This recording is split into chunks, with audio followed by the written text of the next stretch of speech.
हम कथा सुनाते राम सकल गुण धाम की। हम कथा सुनाते राम सकल गुण धाम की। ये रामायण है पुण्य कथा श्री राम की। ये रामायण है पुण्य कथा श्री राम की।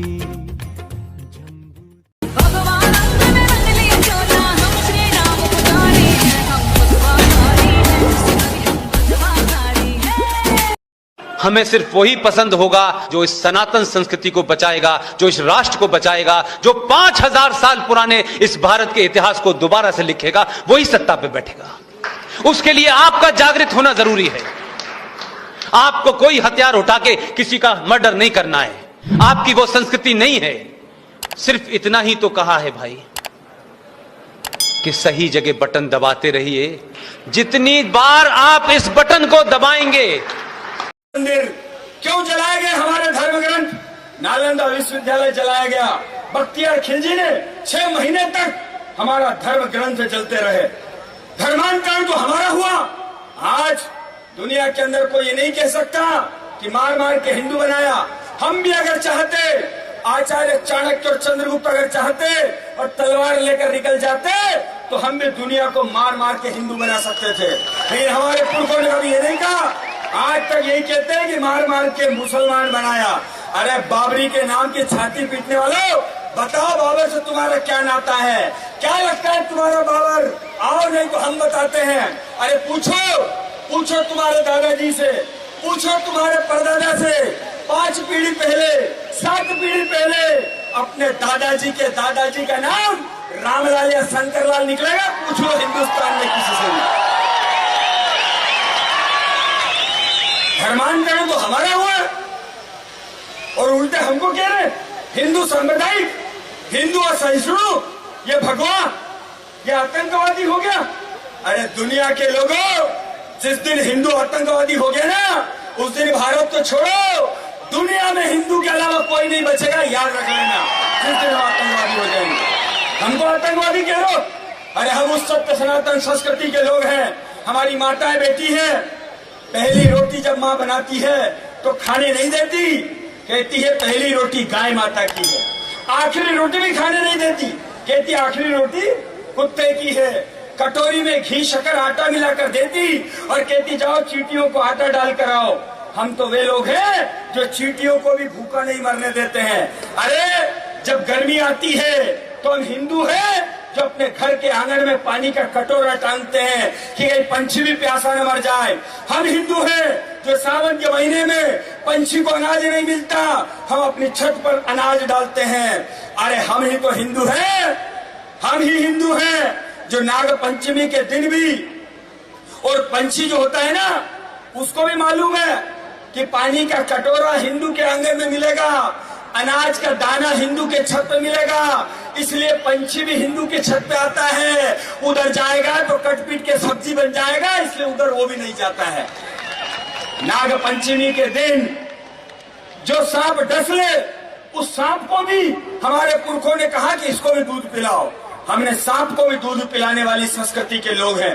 लेकिन याद रख लेना, अगर तुम सिमी के सपोले बनकर आए, अगर तुम लश्कर तोयबा, अगर तुम जैसे मोहम्मद, अगर तुम ISIS के आस्तीन के सांप बनकर आए, तो तुम्हारा सर कुचलना भी हमारे बाप दादाओं ने सिखाया है। याद रख लेना, भूल मत जाना। 1992 के अंदर बाबरी ढांचा जरूर टूटा, लेकिन बाबरी मानसिकता अभी जिंदा है इस देश के अंदर। ये बाबरी सूरे निसा ये कहती है कि अल्लाह मियां ने, उनका कहना है कि 1400 साल से के पहले कोई था नहीं, वहीं से शुरू हुआ है। उनका मानना है, थोड़ी देर के लिए मान लें। अल्लाह मियां ने जब आदम और हव्वा के माध्यम से सृष्टि क्रिएट की और कहा कि तुम नीचे जाओ, तो जो लोग अल्लाह पे ईमान रखते थे उनके ऊपर मुसल्लत ईमान मीन्स होता है कंप्लीट ईमान, थोड़ा बहुत नहीं। उन्होंने कहा कि जो लोग मेरे ऊपर ईमान लाए हैं, जो मुझ पे यकीन करते हैं, जो मेरे बताए रास्ते पे चलते हैं, मैं तुम्हें इस दुनिया में, इस सृष्टि में, जमीन पे भेज रहा हूं। तुम जाओ, तुम्हारे लिए सब कुछ मैंने दिया है, तुम्हारे रहने खाने पीने का सबका इंतजाम किया है, लेकिन मैंने तुम्हें कुछ शर्तें की हैं कि तुम उन बताए रास्तों से मत हटना, तुम्हें ये करना है, ये नहीं करना है। लेकिन वो ये जानते थे, आखिर अल्लाह मियां थे, वो अपने बंदों के बारे में जानते थे कि ये कैसे लोग होंगे, ये तो शाहीन बाग पे भी बैठ जाते हैं। उन्होंने कहा कि अगर तुम मेरे बताए रास्ते से हटे तो मैं इसी धरती पर ऐसे लोग भेजूंगा जो तुम्हें रास्ते पे ले आएंगे।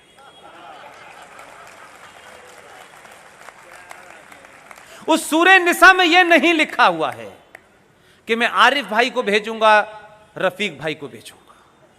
उन्होंने न नाम बताया न शक्ल सूरत बताई। उन्होंने यह भी नहीं कहा कि वो आदि आस्तीन का कुर्ता पहनेगा। उन्होंने भेजा है, और जो बार बार सुबह से लेकर शाम तक कहते हैं रब्बुल आलमीन, इसका मतलब जानते हैं आप लोग? नहीं जानते। ये जो सृष्टि है, जो ब्रह्मांड है, जो यूनिवर्स है, इसे कोई ईश्वरी शक्ति चला रही है। ये सूरज का निकलना, ये हवा होना, ये पानी बरसना, जो कुछ भी होता है, मेरा आपका यहां बैठना भी, मुझ जैसा आदमी ये मानता है कि ये उसी शक्ति के कारण है। मुगल आए, चोर बनकर आए। बाबर कौन था? औरंगजेब कौन था? नादिर शाह कौन था? अब्दुल साहब दाली कौन था? ये सब क्या कोई पीर और फकीर थे? और जो इनसे नाता जोड़ता है वो भारत मां का बेटा नहीं हो सकता, और जो भारत मां का बेटा नहीं वो मेरा भाई कैसा, और जब मेरा भाई नहीं तो फिर उनके साथ रिश्ता कैसा? अगर भाई बनना है तो बनोरस खान सीने से लगाऊंगा, सर पे बिठाऊंगा, लेकिन जब तुम्हें बंदे मातम स्वीकार नहीं होगा तो फिर तुम्हें इस भारत में रहने का कोई अधिकार भी नहीं होगा। अंग्रेज आए दोगले बनकर, मैं नहीं कह रहा हूं, उनका धर्म इस्लाम धर्म पर भारत का सर्वोच्च न्यायालय, डॉक्टर केन लोहाटा की अदालत, FIR नंबर 3431, हाजकोट थाना, इंद्रदेव सनमा बनाम दिल्ली सरकार का फैसला, म्युनिसिपैलिटी मजिस्ट्रेट जेन लोहाटा की अदालत दिल्ली में चली और उन्होंने फैसला दिया कि जब तक ये इनके धर्म ग्रंथ हैं तब तक विश्व में शांति स्थापित नहीं हो सकती, क्योंकि इनका धर्म ही सिखाता है लड़ाई करना, झगड़ा करना, लूट करना, मार करना। इसलिए इन पर ज्यादा चर्चा मैं नहीं करता। इसका परिणाम, जो काम मोहम्मद साहब ने प्रारंभ किया वही काम बाबर ने किया, वही काम औरंगजेब ने किया, वही काम मोहम्मद जिन्ना ने किया, वही काम आज मोहम्मद बुखारी कर रहा है। कोई अंतर नहीं पड़ा है। बम में, रोड पर बम चलाने वाले क्या कर रहे हैं? दूसरी तरफ ये अंग्रेज आए, अंग्रेज मैंने दोगला, मैं नहीं कह रहा हूं। अगर कोई क्रिश्चियन धर्म का, मैं इसलिए बोल रहा हूं कि खास करके यहां के क्रिश्चियन धर्मावलंबियों ने मेरे इसी प्रक्षेत्र में कुछ किताबें बांटे हैं। उस किताब में लिखा है राम कायर थे, नपुंसक थे, बुद्ध हिजड़े थे, हनुमान जी बंदर था। तो तुम मेरे धर्म को जब गाली दे सकते हो तो कृपया प्रशासन वर्ग ध्यान दे। मैं भारत के संविधान का अनुच्छेद 19 वाक्य की स्वतंत्रता के आलोक पर तुमको भी गाली देने के लिए स्वतंत्र हूं, और सुनो।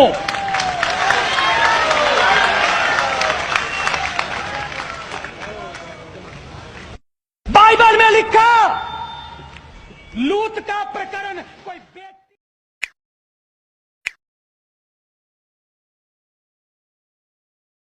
हजार शिकायतें हो सकती हैं सत्ता से आपकी। ये शिकायतें बहुत छोटी होती हैं जब राष्ट्र सामने होता है। अपनी निजी और छोटी छोटी शिकायतों के कारण राष्ट्र को दांव पे मत लगाइए। ये राष्ट्र है तो हम हैं, राष्ट्र रहेगा तो हम रहेंगे। जब राष्ट्र ही नहीं रहेगा तो मेरे और आपके रहने का मतलब क्या है? करोड़ों लोग ऐसे रह रहे हैं जिनका कोई वतन नहीं है।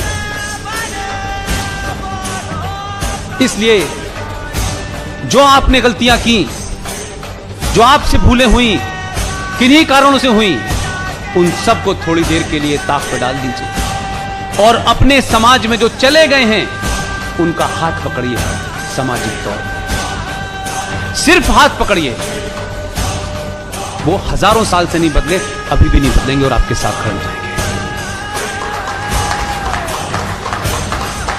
दुखे समे कृत्वा लाभा लाभो जया जयो ततो युद्धाय युज्यस्व नैवं पाप मवाप्स्यसि।